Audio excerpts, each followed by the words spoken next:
covering, sorry, I forgot to record. So welcome, Andy. Andy was a newspaper reporter in 1982 to 1996, covering stories on business, natural resources, sciences, and health. In 1997, he founded and published the first magazine to cover Maine's forest products industry, with the first digital pre-press system ever used in that state. He came here to Dalhousie University in 2010 and completed a Master's of Environmental Studies with a thesis looking at the attitudes and goals of the Nova Scotia's family forest owners, about 32,000 of them. Since 2012, he's led a province-wide effort to help the owners of small woodlots to be better stewards, and the organization, the Nova Scotia Woodlot Owners and Operators Association, which is a 52-year-old association, has been an advocate of the forest practices that mimic natural processes, the essence of ecologically sensitive management, for more than 3 decades. And we've had some good interactions with Andy in the past. We were just talking about that he gave a nice demonstration forest tour of the Otter Ponds demonstration forest back before COVID, when we were still able to meet together and do activities together. So hoping to get back to those types of activities in the future. So really happy to have you talk tonight with us. And we will, I think we talked about whether we would sort of encourage folks to keep your questions or comments to the end of the presentation, and we'll see the full presentation, give Andy the chance to go through that. And then we'll have a facilitated discussion at the end where you're welcome to ask questions. And until then, just ask that you keep your microphones muted until we get to that part of the presentation. So thank you again, and take it away. Thank you very much, Tana. Wow. Well, it is a darn shame that we're all sitting at home at 7:30 staring at the computer screen still, when these kinds of discussions like we'll have tonight really ought to take place in the woods. I see that I probably have some friends here. That's nice. Welcome. Good to see you. And thanks very much to NSIS for the invitation. Thanks also to Ralph Waldo Emerson, from whom I stole more or less the title to this talk.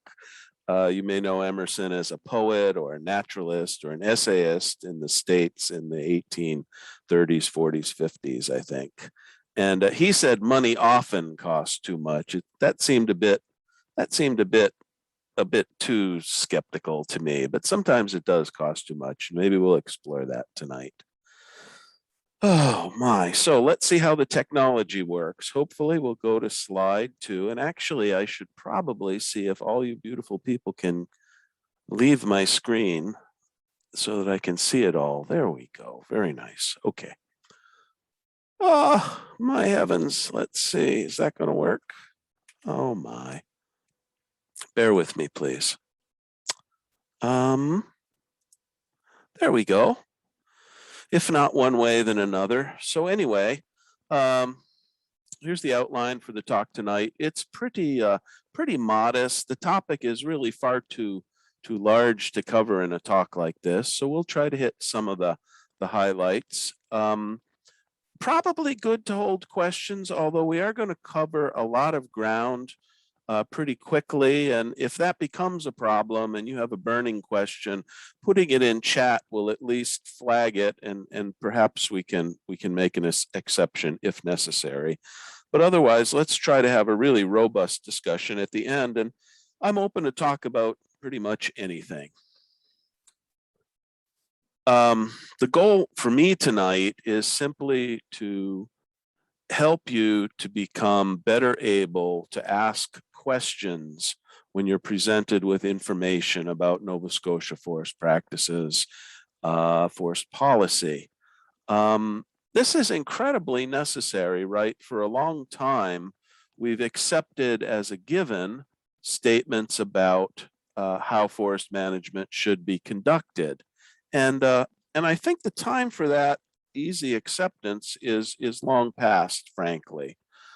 Questions are good, and I'll give you an example really of one really good reason for asking questions. I wish I could claim to be smart enough to have actually asked this question. I wasn't, but I serve on the Minister's Advisory Committee for the implementation of the Leahy recommendations on forest practices, which we'll talk about a little bit more in a minute or two.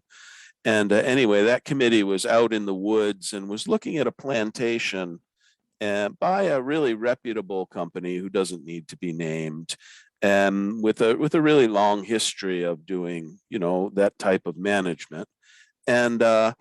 And so I asked the question, I said, how long did you think you might be able to continue with this plantation silviculture? How many rotations, how many full um, iterations of a forest, 2, 3, 4 times before the soil became so depleted that you had to take steps to replace the nutrients that were being taken off with each successive harvest?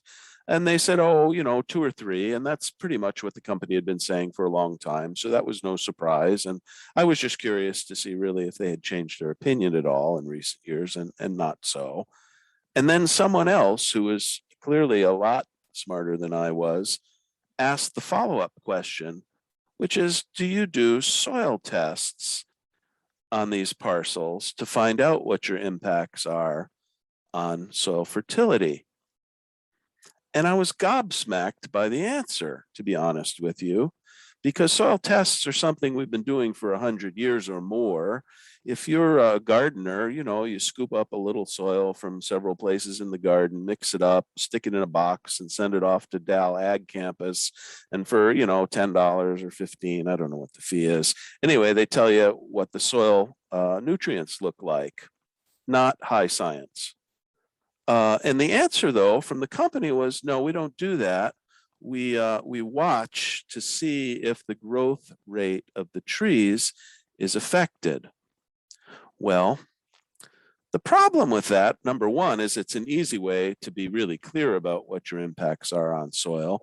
But number two, I don't know how soil fertility works, but it may well be that soil growth can be perfectly fine until at some point the nutrient levels, you know, and other chemistry in the soil just fall off a precipice, and you go from normal growth to nothing.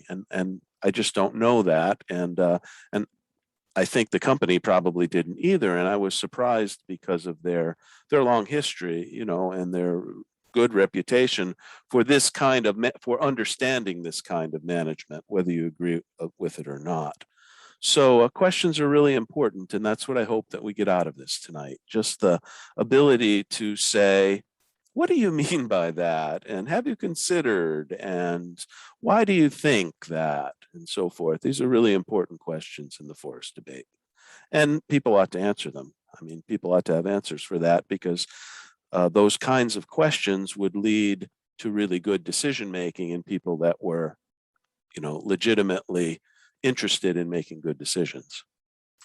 Enough about that. Some cautions, notwithstanding that decision, that discussion that we just had.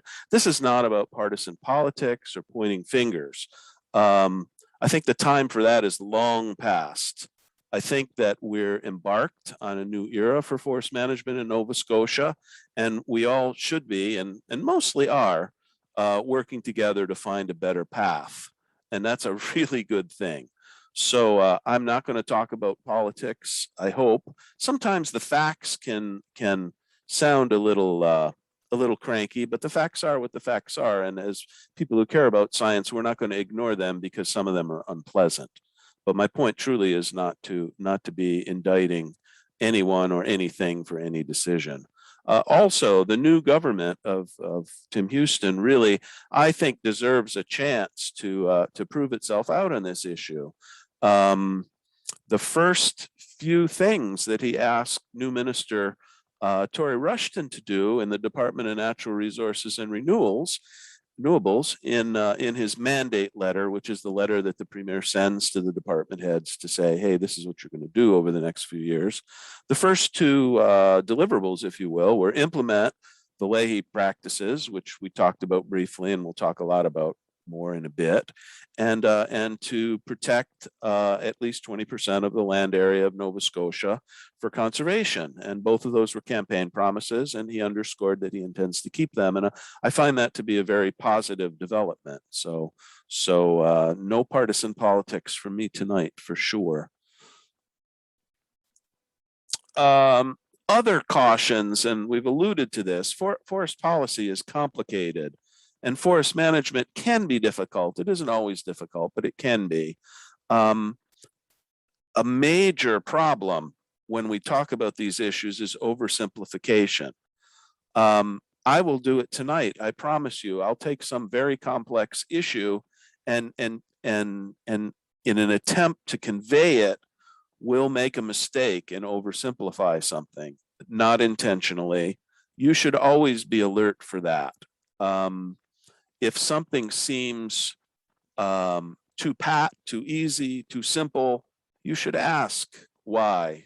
Why is a great question. Why do you believe that? Please do the same to me and to others as you think about good decision making and forest policy in Nova Scotia.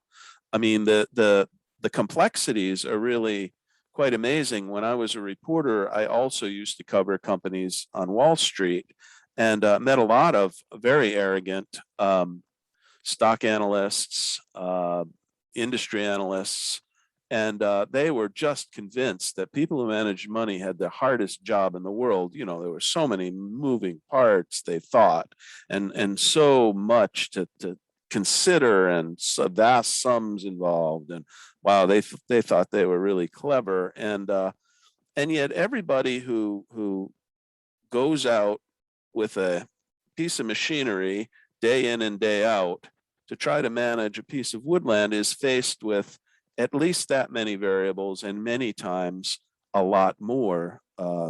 Dendrology, economics, weather, disease, and on and on and on. What's happened in the past, you know, what's happening to wildlife, the competitive position of their company, our province, our country, vis-a-vis the rest of the world, and so forth, are all come into play as we think about how we should be managing our forests. And they should, right? All of those things are important in finding the right, quote unquote, way to manage forests. And I don't think there's one right way. I'll say that right up front.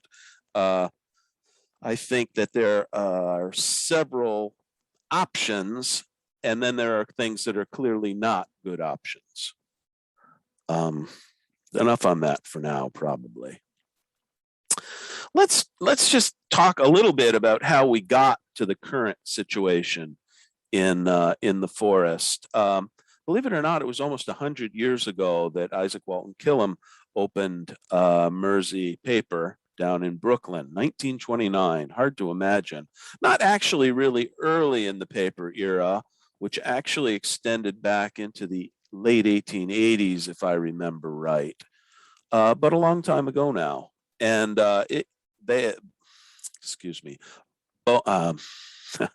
Mersey became Bowater Mersey, but Bowater Mersey, if you will, was the sole paper mill using raw virgin wood pulp, I guess is what I'm trying to say, in the province until 1962, when a pulp mill opened at Port Hawkesbury on the Canso Strait, and then 5 years later, the Pictou Mill, which became Northern Pulp, opened as well. And in very short order, these were vast users of wood, you know, millions and millions of cubic feet of wood. So in a very short time, the entire system of forest management and harvesting in the province had evolved to produce what they needed, which is wood chips for the mill. Yes, we had other sawmills and other wood products manufacturers and buyers and so forth, but as was driven home repeatedly during the run-up to the shutdown of the Northern Pulp Mill, which was the largest producer of wood chip, consumer of wood chips, the central place that Northern Pulp and the other mills played in the market was really clear. and in fact, they were described as being essential to survival of the sector. Well, that hasn't proven to be true exactly, although there have been some unexpected economic things that have happened, and so we can't really say for sure how things are sorting out. But clearly